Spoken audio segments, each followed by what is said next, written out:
bisa berkumpul di sebelah sini.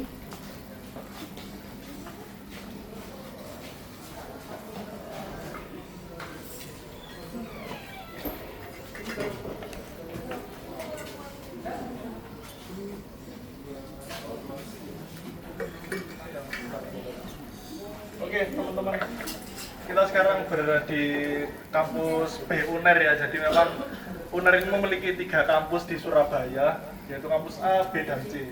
Kalau kampus A itu rumputnya anak-anak kesehatan ya. Jadi ada Fakultas Kedokteran dan juga Fakultas Kedokteran Gigi di situ. Tepatnya di Jalan Dr. Mustopo tadi, sebelum kita belokan tadi. Lalu juga kampus B ada di sini, jadi kita sekarang berada di kampus B. Lalu juga ada kampus D juga, tempatnya di MER ya, tempatnya di Jalan Mulyorejo di situ. Jadi memang kita berada di Universitas Airlangga, tepatnya di Fakultas Ilmu Sosial dan Ilmu Politik. Jadi di kampus B ini biasanya anak-anak IPS ya, anak-anak Sosum itu berkuliahnya di sini. Jadi di kampus B ini terdapat beberapa fakultas, yaitu FISIP ini, Fakultas Ilmu Sosial dan Ilmu Politik, lalu ada Fakultas Ilmu Budaya di belakang sana, lalu di belakang sana ada Fakultas Psikologi, lalu yang di depan situ tadi, sebelahnya Pasca Sarjana itu ada Fakultas Ekonomi dan Bisnis, lalu juga ada Fakultas Hukum dan juga Fakultas Vokasi. Nah, oke, jadi FISIP ini sendiri didirikan tahun 1977 dulunya ya teman-teman, dengan program studi pertama. Jadi saat ini gedung ini yang lantai 1 digunakan sebagai museum etnografi atau biasa dikenal sebagai museum kematian, karena memang mengambil tema kematian ya, dan salah satu yang museum terunik di Indonesia ya. Tapi kalau lantai atas ini kalau nggak salah digunakan sebagai ruang podcast seperti itu. Ruang podcastnya mahasiswa FISIP, biasanya anak-anak Ilkom. Podcast bodor. Waduh, bukan. Prosedur ya. Oke, jadi cukup segitu saja perkenalan dari saya. Silakan masuk teman-teman. Oke, boleh masuk.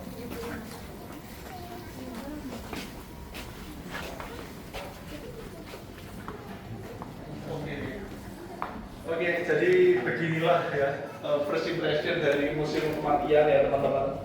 Jadi kembali lagi, nanti kita di sini saya dan Cak Sema tidak sendirian, kita akan ditemani oleh local guide dari Museum Kematian ya teman-teman, supaya bisa melihat, bisa memahami kematian dari ranah antropologi sosial budaya ya Mas ya.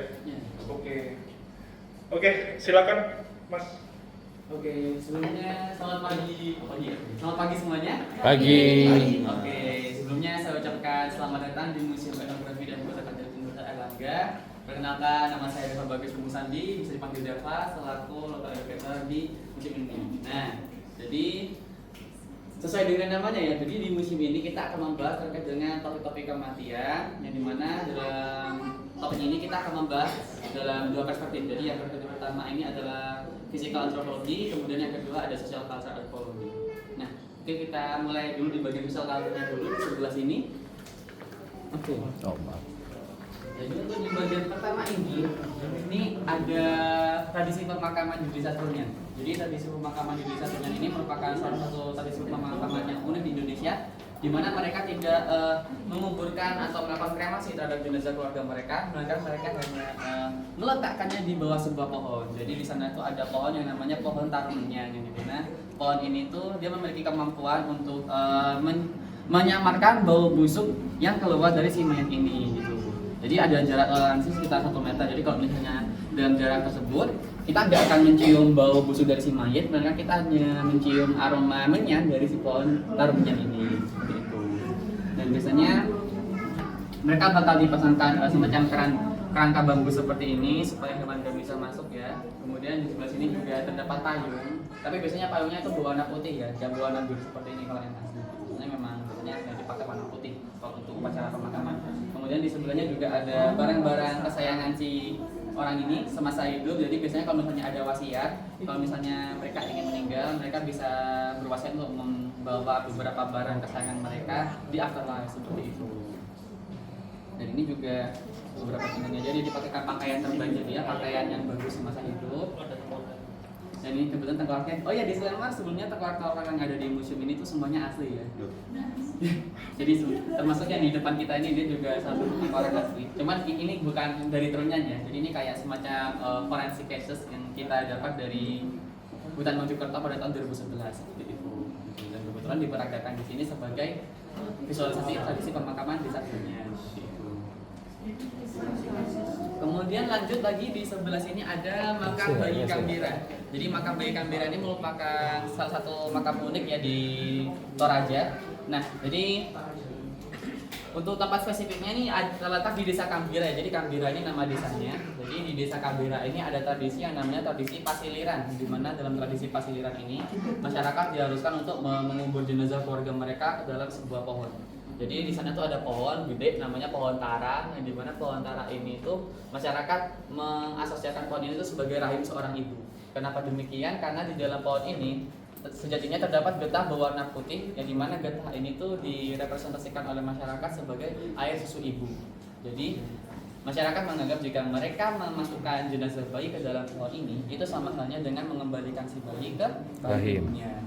Dan si bayi nggak bakal kelaparan tuh, karena di dalam pohon itu sudah ada stok makanan berupa getah itu tadi. Jadi mereka akan dibuatkan lubang sekitar 50 x 50 cm. Kemudian si jenazah bayinya akan dimasukkan ke dalam sini. Kemudian dia akan ditutupi ranting-ranting dan akar-akaran dari si pohon ini seperti itu. Nah biasanya untuk si ibu dia tuh tidak diperkenankan untuk mengikuti upacara dan mengunjungi pohon ini selama kurang lebih 1 tahun. Jadi pantangannya seperti itu.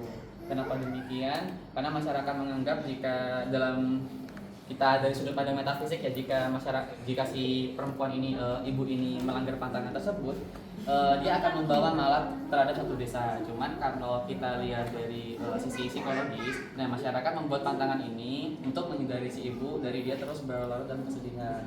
Karena memang si ibu ini, apalagi kondisi ibu yang bayinya meninggal pasca dilahirkan, pasti kondisi mentalnya nggak stabil.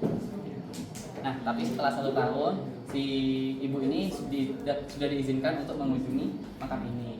Jadi pantangannya itu hanya berlaku 1 tahun aja. Nah, cuman sayangnya tradisi ini sudah tidak dilakukan lagi, mengingat agama-agama baru seperti Islam, Kristen itu datang ke Toraja dan menganggap bahwa tradisi ini tuh nggak relevan dengan agama mereka, sehingga tradisi ini sudah stop, dihentikan sekitar abad 19 nanti. Nah, cuman untuk pohonnya sendiri dia masih ada ya, dan dijadikan destinasi wisata. Mungkin kalau misalnya ada kesempatan nih main-main ke Toraja, bisa main ke Desa Kambira untuk lihat makam bayi Kambira ini. Terus kita next masih di Toraja juga. Di sebelah sini ada kuburan Lemo Toraja. Jadi kuburan Lemo Toraja ini semacam kuburan tebing gitu ya. Jadi sebenarnya untuk kuburan tebing ini terdapat banyak sekali di Toraja, nggak cuma di Desa Lemo aja, ada di Desa Londa, sama juga di Desa Ketekesu. Cuman kalau di Desa Londa ini dia spesifik dikhususkan untuk orang-orang yang memiliki, atau kalau di sini nyebutnya darah biru ya, jadi dia punya garis keturunan kerajaan gitu di Toraja. Jadi untuk orang-orang yang punya status sosial tinggi aja, khusus di Lemo. Nah, kemudian setiap jenazah itu akan dibuatkan patung-patung seperti ini. Jadi patung-patung ini namanya tau-tau. Jadi dia tingginya sekitar 1 meter itu, sekitar 1 meteran, di mana dia tuh merepresentasikan orang-orang yang sudah meninggal tersebut. Gitu. Jadi jenazahnya tuh ditaruh di sini teman-teman. Jadi di dalam sini tuh ada semacam peti. Jadi peti yang cukup panjang gitu. Jadi cukup panjang untuk memasukkan 1 orang jenazah. Jadi masing-masing itu 1 di sini. Dan posisi ketinggiannya itu juga mempengaruhi status sosialnya ya. Jadi semakin tinggi lokasinya, semakin tinggi pula status sosial dari orang tersebut. Oke, ini kita pindah ke agak daerah rural atau di area utara Toraja. Di sini mereka juga punya tradisi unik yang dimana mereka, masyarakat Barupu ini, mereka melakukan mumifikasi terhadap jenazah keluarga mereka. Jadi ini ya salah satunya di depan kita. Nah, cuman ini mereka yang bukan asli ya. Oke, jadi untuk masyarakat Barupu Toraja ini biasanya mereka melakukan mumifikasi dengan menggunakan balsam. Jadi mereka dibalsami supaya tubuh ini nggak gampang dekompos gitu. Jadi dia biar awet gitu sampai lama. Nah, setiap 3 tahun sekali mereka akan mengadakan ritual yang namanya ritual maknining. Jadi dalam ritual maknining ini mereka akan membersihkan setiap bagian dari si mumi ini, bajunya diganti, rambutnya disisir lagi, kemudian tubuhnya dibersihkan menggunakan kuas, dan dia juga diajak ngobrol selanjutnya dia masih tidur seperti itu. Dan biasanya mereka diletakkan di dalam peti ya, jadi mereka bakal dikeluarkan dari peti untuk dibersihkan gitu. Jadi mereka juga ada semacam tiang penyangganya gitu, yang dimana mereka nanti bakal disanggah di sekitaran di luar rumah ya untuk dibersihkan. Dan apa sih namanya? Setelah prosesi pembersihannya selesai, biasanya masyarakat akan pergi ke rumah doa untuk melakukan doa bersama, di mana doa tersebut itu diiringi dengan tarian-tarian dan juga lagu-lagu yang bertemakan kesedihan seperti ini. Oke, kita bisa lanjut ke ruang sebelum. Awas hati-hati, selamat datang. Awas hati-hati, siapkan mentalnya. Tutup mata, nggak muat. Wah, ini kayak film agak lain ya.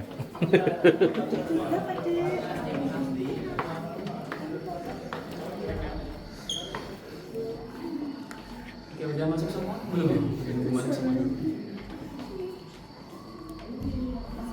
Jadi emang ruangan ini didesain agak gelap ya, karena ruangan ini tuh namanya ruang refleksi, di mana supaya kita tuh bisa merefleksikan tentang konsep pemakaian.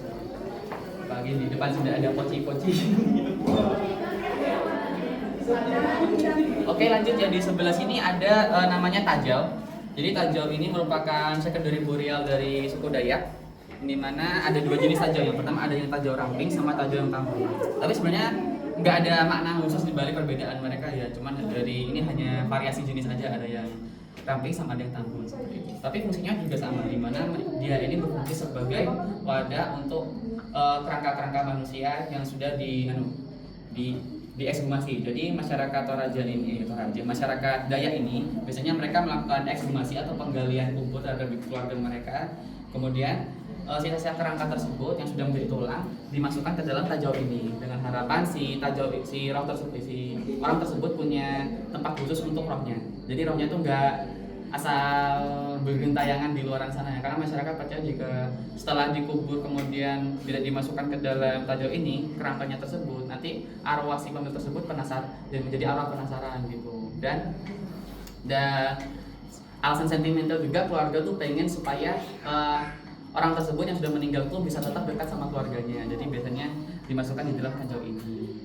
Sebenarnya gak cuma Tajau aja, di tempat lain di suku Dayak juga ada secondary burial yang lain. Ini namanya sandu di sebelah sini. Jadi ini gambarnya sandunya. Kita nggak bisa bawa sandu yang asli gitu kan, karena sandu. Jadi memang sandu ini dia bentuknya kayak rumah burung kecil gitu, cuman nggak kecil-kecil banget, nggak sekecil rumah burung, tapi mirip-mirip gitu lah.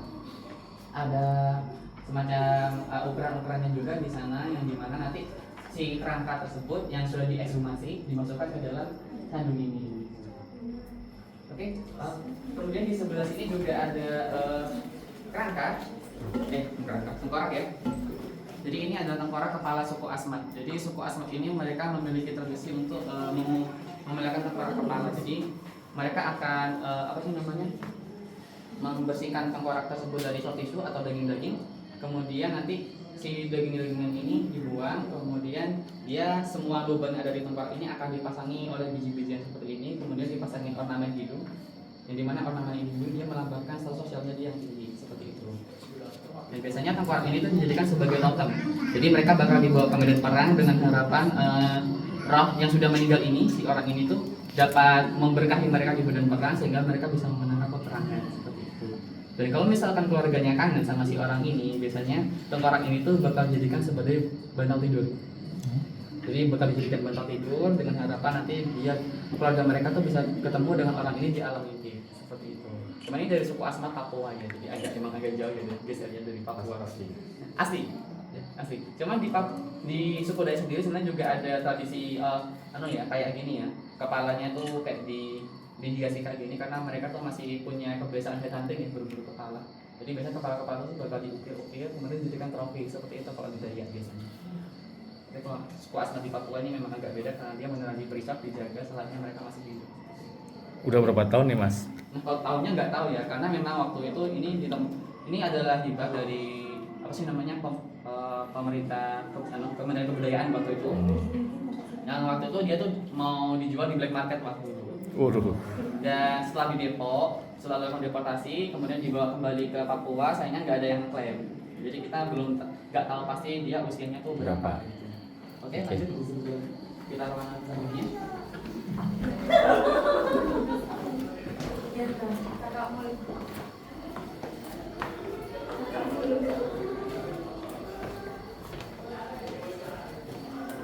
Megalitik Bondowoso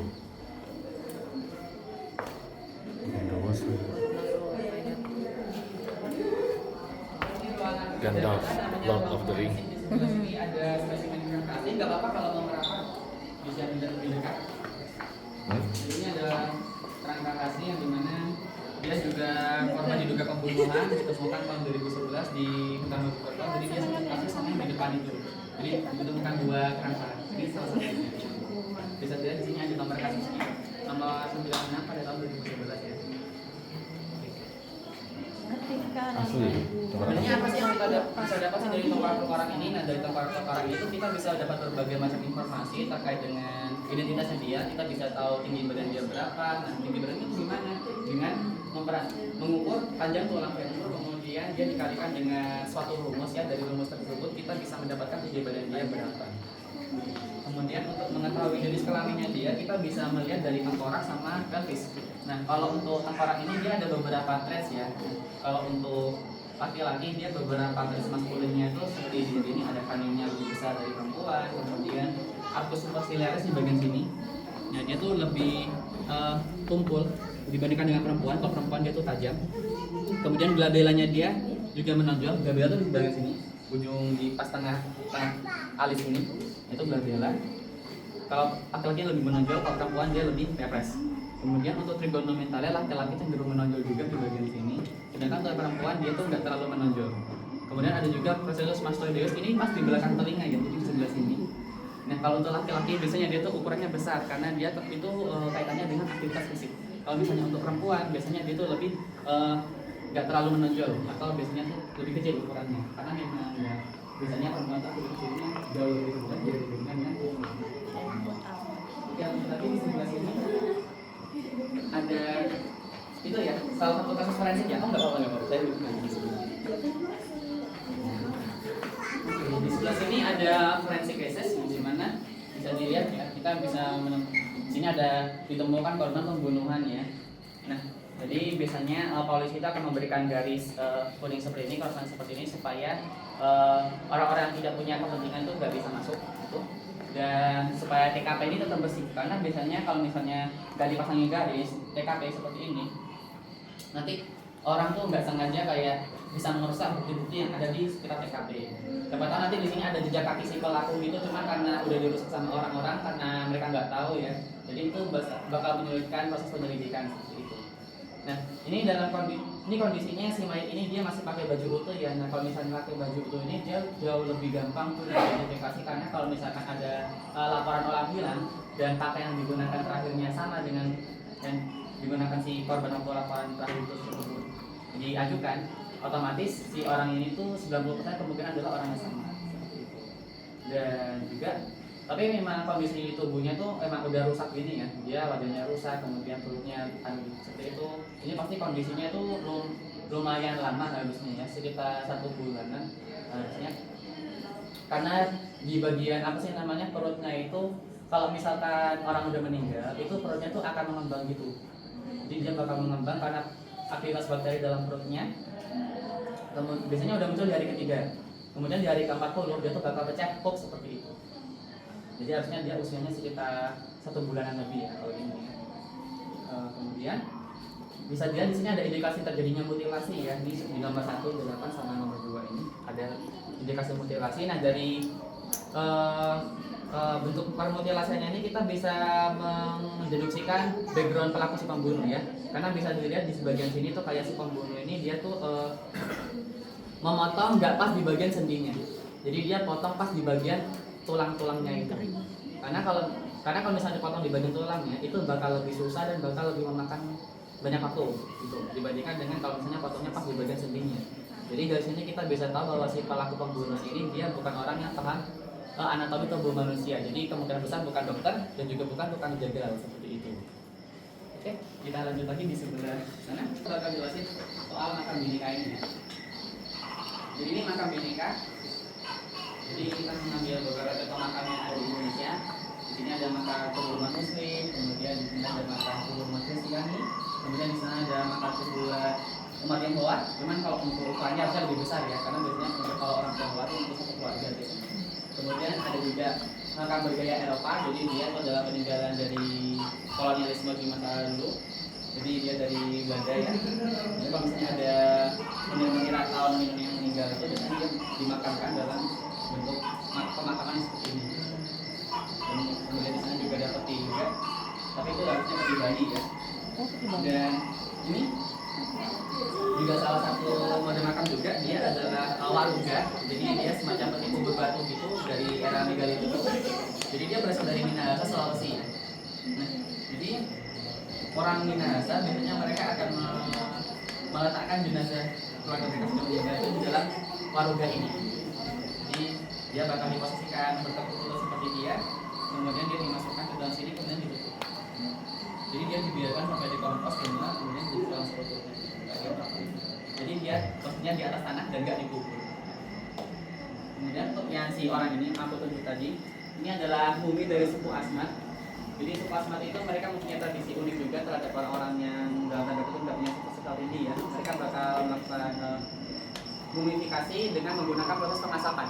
Jadi dia bakal diasapi menggunakan bara sampai dia beneran tubuhnya kering. Jadi kadar air dalam tubuhnya itu terreduce sehingga dia gak bakal mudah dikompos. Cuman karena dia metode pemumifikasinya ini masih sederhana jika dibandingkan dengan yang dari Toraja yang pakai balsam, otomatis dia ini jauh lebih mudah rusak dibandingkan sama yang Toraja. Terus kenapa kok ada uang-uang di sini? Jadi sebenarnya uang-uang ini adalah salah satu media yang membuktikan bahwa orang-orang yang masih hidup itu sometimes bisa berhubungan dengan orang-orang yang sudah mati melalui beberapa media. Salah satunya itu uang. Nah, jadi kalau misalnya di kebudayaan Tionghoa, kan mereka suka bakar uang kan, dengan harapan uang itu bisa dipakai oleh si meninggal itu di afterlife seperti itu. Nah, itu salah satu contohnya. Atau mungkin dibalik kayak orang-orang yang naruh uang di kuburan itu mengharapkan kayak timbal balik gitu dari orang-orang yang udah mati kan, misalnya didoain supaya sukses finansial atau mungkin sukses di hubungan romansa, mungkin di pekerjaan juga dan sebagainya. Oke, kita lanjut ke ruangan selanjutnya. Ini adalah destinasi terakhir kita sebelum turnya selesai.